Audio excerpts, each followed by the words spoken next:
चंद्रशेखर आजाद ने खोल दिए सियासी पत्ते। मिशन 27 को लेकर किया बहुत बड़ा ऐलान। शराबबंदी से लेकर मुफ्त शिक्षा तक वादों की छड़ी। बदल जाएगा यूपी का चुनावी गणित। राजनीतिक दलों का इलेक्शन मोड ऑन, लेकिन आजाद ने नौजवानों और महिलाओं को केंद्र में रखकर चला नया दांव। क्या बढ़ेगी बड़े दलों की मुश्किलें? योगी और अखिलेश के बीच तीसरा विकल्प बनने की तैयारी। दलित, पिछड़ा, महिला और युवा वोट बैंक पर नजर। आखिर क्या है चंद्रशेखर का पूरा प्लान? उत्तर प्रदेश में 2027 का चुनाव अभी दूर है, लेकिन सियासी मैदान पूरी तरह से सज चुका है।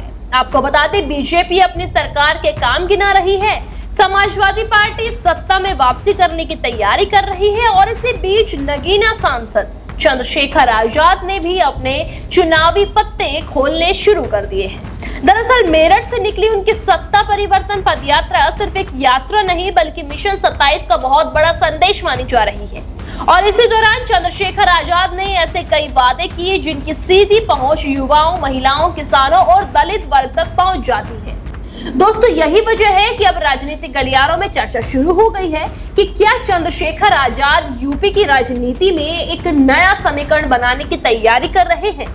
और सबसे बड़ा ऐलान शराबबंदी को लेकर किया गया है। चंद्रशेखर आजाद ने कहा है कि अगर उनकी पार्टी सत्ता में आती है तो प्रदेश में शराबबंदी लागू की जाएगी। और सिर्फ इतना ही नहीं, उन्होंने ये भी कहा है कि शराब की दुकानों की जगह डिजिटल लाइब्रेरी बनाई जाएगी ताकि नौजवानों को पढ़ाई और रोजगार की तरफ बढ़ाया जा सके। ये बयान सीधे युवा वोट बैंक को साधने की कोशिश मानी जा रही है, क्योंकि बेरोजगारी, प्रतियोगी परीक्षाओं और भर्ती प्रक्रियाओं को लेकर प्रदेश का युवा लंबे समय से चर्चाओं के केंद्र में बना हुआ है। आजाद के बड़े वादे: प्रदेश में शराबबंदी, डिजिटल लाइब्रेरी योजना, 12वीं तक मुफ्त शिक्षा, 750 रुपए न्यूनतम वेतन, एमएसपी की गारंटी। चंद्रशेखर आजाद ने सिर्फ युवाओं पर ही नहीं बल्कि किसानों और मजदूरों पर भी फोकस किया।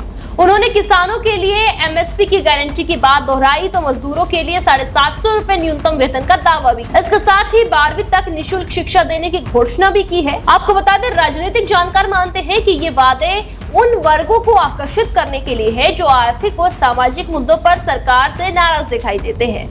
और खास बात यह है कि चंद्रशेखर लगातार खुद को सिर्फ दलित राजनीति तक सीमित नहीं रखना चाहते हैं, बल्कि एक व्यापक सामाजिक गठबंधन और तैयार करने की कोशिश में दिखाई देते हैं। किस वोट बैंक पर नजर? युवा वोटर, दलित समाज, पिछड़ा वर्ग, महिला वोटर, किसान और मजदूर। महिलाओं को लेकर भी चंद्रशेखर आजाद ने बड़ा संदेश दिया है। आपको बता दें, मेरठ में महिलाओं के साथ संवाद करते हुए उन्होंने कहा है कि देश की ताकत महिलाओं से है और उन्हें अपने अधिकारों के लिए आगे आना चाहिए। उन्होंने महिला सम्मान और राजनीतिक भागीदारी को लेकर भी कई बातें कही है।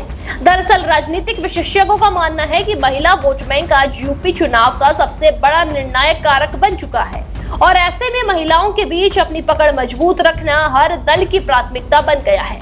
साथ ही साथ चंद्रशेखर भी इस दिशा में काम करते हुए नजर आ रहे हैं। इसके साथ ही उन्होंने गठबंधन को लेकर भी बड़ा संकेत दिया है। आपको बता दें, चंद्रशेखर ने साफ साफ कहा है कि उनका गठबंधन जनता के साथ होगा। दोस्तों, इस बयान के कई राजनीतिक मतलब निकाले जा रहे हैं।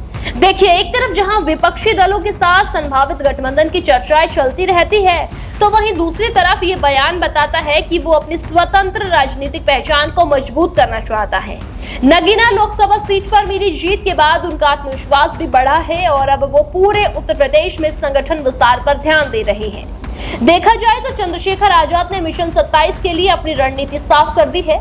शराबबंदी, मुफ्त शिक्षा, किसानों के लिए एमएसपी, मजदूरों के लिए न्यूनतम वेतन और महिलाओं के अधिकार जैसे मुद्दों को आगे रखकर वो युवा, दलित, पिछड़ा, महिला और किसान वोट बैंक को साधने की कोशिश कर रहे हैं। अब सवाल ये है कि क्या यह रणनीति 2027 के चुनाव में उन्हें बहुत बड़ा राजनीतिक फायदा दिला पाएगी? क्या चंद्रशेखर आजाद यूपी की राजनीति में तीसरी ताकत बनकर उभरेंगे? फिलहाल इतना जरूर है कि उनके इस ऐलान ने राजनीतिक माहौल को गर्म कर दिया है और आने वाले दिनों में यूपी की सियासत और भी ज्यादा दिलचस्प हो जाएगी। देश दुनिया की हर बड़ी, सटीक और भरोसेमंद खबर देखने के लिए अभी विजिट करें हमारे वेबसाइट nowuttarpradesh.com और nownoida.com पर, क्योंकि यहाँ आपको सिर्फ सुर्खियां नहीं बल्कि पूरी जानकारी मिलेगी।